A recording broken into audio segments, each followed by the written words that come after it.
big Spurs fan, aren't you? I am, yeah. Yeah, me too. Oh, you are? Oh, good. Yeah. Yeah, no. If all else fails, we can just speak about the game. That could be very different. I was just speaking to Ben before, and he was saying that this is one of those projects which was almost quite daunting at the first because there's so much acting to do. Actually, I know it sounds quite an obvious thing to say, but there's so much going on internally in these characters' minds. Yeah. When you, as an actor, is it a thrill to get a script like that and characters that give you that much to kind of work with? Yeah, it's definitely something you kind of relish, but yeah, I can definitely relate to that. I mean, it's quite overwhelming. Definitely kind of that first kind of touching the surface of that, because I mean it's a very intense, and there's nowhere to hide. You're in this kind of small cabin. Usually you kind of sneak off and kind of do your thing, but you can't do that in this, and you're constantly in this very intense mindset, because the characters are, particularly these the Four Horsemen, they have a very kind of specific role, duty to kind of fill out, and it's very bleak. So yeah, it's very heavy stuff, and it's great that we can, in between takes, you can kind of keep it quite lighthearted, and we all kind of got on really well. But it's it's pretty heavy stuff. And back to your English accent after in between takes, because I know some actors like to keep it up. Yeah, I can't do that. I have to come out of it. Yeah. But yeah, it's definitely a muscle you have to keep kind of working. And weirdly with Redmond, I don't know what it was, but I had this real urge to be southern, so that always was creeping in. So yeah, it's something you always have to kind of work on, but it kind of further immerses you into the world, which is helpful. And you've obviously worked with Night before. How important is it when you walk on set and you know how the filmmaker works, you've got that kind of established kind of connection to them? And what sort of collaborator is he? Because I'm lucky enough to speak to him yesterday, and he's when you're talking to me, it looks like he's listening to every single word. He seems like a really kind of fascinating man. Absolutely, yeah, and it's all in the details as well. And he just doesn't miss anything, and you can't.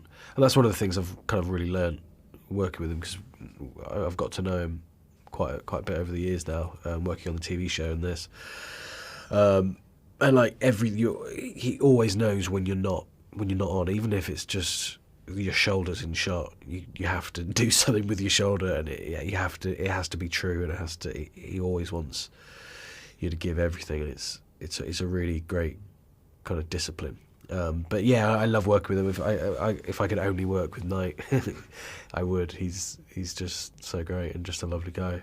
I mean, you've worked with some fantastic filmmakers, because when you sort of start off in the career at sort of a young age, and already you're being introduced to some of the greatest kind of storytellers and filmmakers out there, do you think it can almost make you kind of like, not spoiled, but kind of what you always want to try and recreate that sort of that experience you've had, I suppose, and work with the very best? But in some ways, do you think that's been something that's driven you as an actor? Yeah, absolutely. I'm always kind of excited to work with like enthusiastic, kind of really interesting, creative people. And yeah, no, I've been lucky over the year. I've been really lucky to, and particularly in this genre, the last few years, I've worked with some great ones, and it's inspiring, and it's just, you learn so much, I think, from these people, and Night definitely.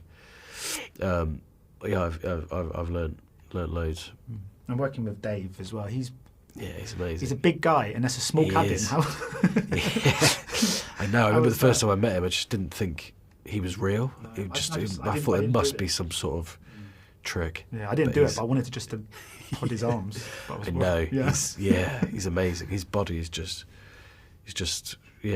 From I don't want to go too into that, but he's great, and he's just such a sweet guy as well, and like so vulnerable and like perfect for this role. And I really love Dave. He's great.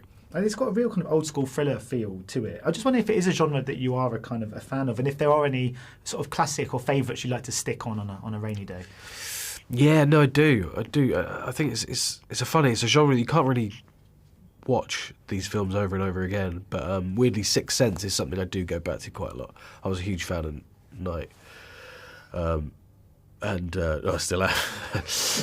That one really kind of stuck with me, and I do often go back to that. So yeah, I'd say that. But also stuff like The Shining.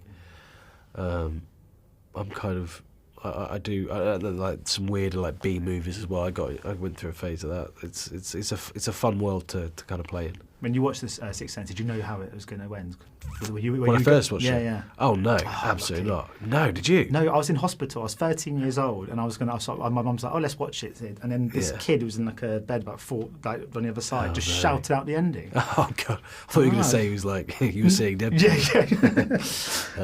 yeah, so it's ruined for me. Yeah. Even now, if I watch it again, I forget, and it still works. Yeah, no, he's a real master. Anyway, thank you so much. Great, thank you. Ladies and gentlemen, you're watching Hey You Guys! Hey You Guys, huh? Hey You Guys. Is that from the Goonies? It is indeed, yeah. Nice. Hey You Guys!